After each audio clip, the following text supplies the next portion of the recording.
à toutes et à tous ma team kiffer, j'espère que vous allez bien.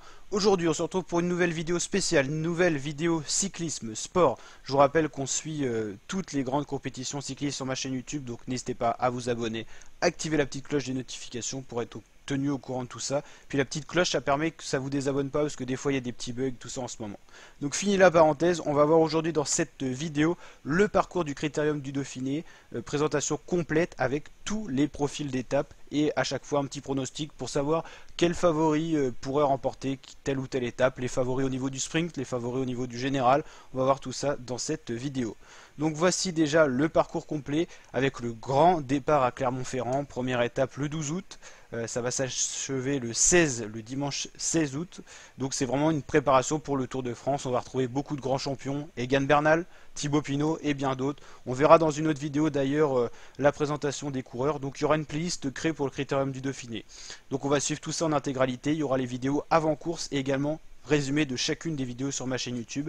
Et bien sûr on suivra juste après le Tour de France. Donc là c'est facile sur ma chaîne YouTube. Au niveau du cyclisme c'est Critérium du 12 au 16 et le Tour de France à partir du 29 août. Mais il y aura des vidéos avant cela pour présenter un petit peu le parcours du Tour de France, les coureurs partants, tout ça. Donc tout ça vous pourrez tout suivre sur ma chaîne YouTube. Donc un petit clic, abonnez-vous, c'est gratuit. Et puis en plus vous rejoignez notre team, ça fait plaisir.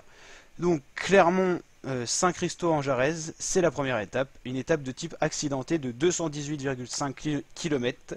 Voici le profil. Alors on a beaucoup d'ascension dès la première étape avec une première petite explication possiblement entre les favoris. Peut-être une échappée qui rebout, mais je verrais bien un petit groupe de favoris se détacher et pourquoi pas un puncher aller chercher cette étape. Des coureurs comme Alaphilippe, des coureurs comme Dan Martin pourraient être à la fête lors de ce genre d'arrivée, avec quand même de belles côtes à parcourir, même des cols, hein, avec le col du Béal qu'on voit ici, deuxième catégorie, ainsi de suite. Beaucoup de points à aller chercher pour le maillot du meilleur grimpeur, donc je pense que ceux qui viseront le maillot du meilleur grimpeur sur ce Dauphiné iront prendre la bonne échappée tout simplement. Au niveau des horaires, on reste sur des horaires qui sont typiques au Critérium du Dauphiné, qui sont assez tôt quand même, 10h, 16h, voilà. Alors ça sera retransmis normalement sur France 2, France 3, Eurosport aussi, donc voilà.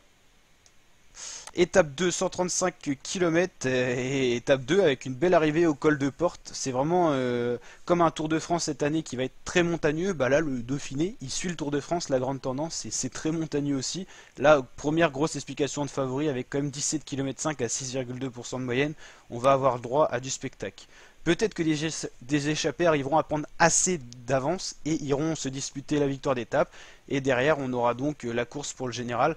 Mais c'est vrai que, sachant que le Critérium du Dauphiné est assez court, laisser partir une échappée, c'est aussi possiblement laisser la victoire du général à un mec dans une échappée, donc attention quand même. En fait, il n'y a que des étapes de montagne, donc il n'y aura pas beaucoup de sprinters, je pense, sur cette course, voire même aucun. Étape 3, c'est col de la Madeleine et un arrivée à Saint-Martin de Belleville.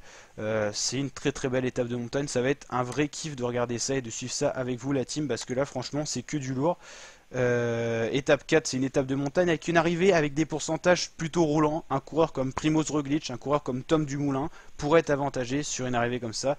Des Colombiens comme Quintana Bernal sont moins à la fête sur des pourcentages plus roulants, plus lissés. L'effort n'est pas du tout le même et des mecs bons en montagne et au contre-la-montre sont beaucoup plus avantagés sur ce type de parcours tout simplement. Et l'étape finale, l'ultime étape Megève-Megève avec une arrivée en montagne, mais pareil, une montée très roulante, 9 km à 4,6% de moyenne. Pour des coureurs du Tour de France, on pourrait même appeler ça un faux plat montant, un peu plus quand même qu'un faux plat montant, mais en tout cas une très belle étape toute la journée qui va faire mal aux pattes hein, quand même. Parce qu'il y a des hors catégories, col de Rome, col de la Colombière, col des Aravis, c'est vraiment une très très belle étape. Une arrivée finalement moins difficile, mais avec tous les kilomètres qui seront dans les jambes et également la difficulté d'enchaîner 6 étapes comme celle-ci, 5 étapes pardon, ça va être dur pour les organismes et on pourra déjà avoir un premier aperçu des états de forme avant le Tour de France. Il faut quand même savoir qu'il y a encore du temps de préparation ensuite après le Dauphiné qui finit le 16 et le départ du Tour de France le 29 août.